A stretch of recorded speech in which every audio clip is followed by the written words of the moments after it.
Leaders have all kinds of skills. Business leaders, of course, have to have a sense of strategy of where they're taking their company. Military leaders, the same. Political leaders, too. But the core of all leadership, if it's going to be effective nowadays, is to tell a good story. Because if you don't tell a story, you won't have any followers. And leadership demands followership.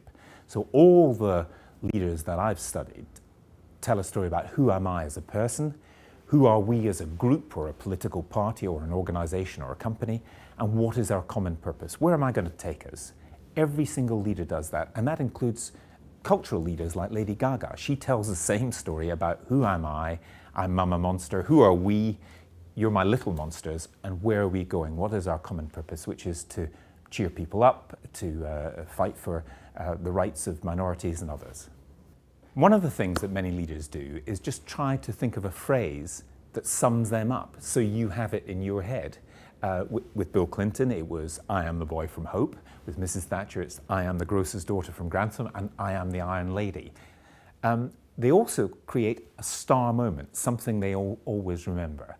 And leaders do this in all kinds of ways, but they give you a bit of a shock so that you remember exactly what they were like. Nelson Mandela does this.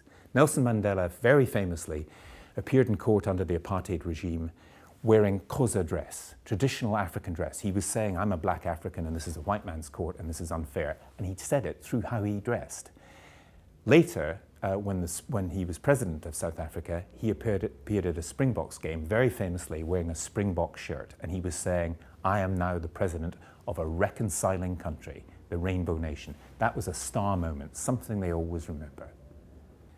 The book is aimed at everyone who tells stories, and since that's everyone, I hope that everyone will get something out of it. Whether you are looking for promotion at work and you want to explain why you're better than somebody else, what you have to offer, or whether you want a new job and you want to do the same, or you want to get into university and you need to make a pitch about who you are and what you want to study and why you want to do it, or in any part of your daily life, because we tell stories constantly. We tell stories about what we do well, what we didn't do well, and what we've learned about it.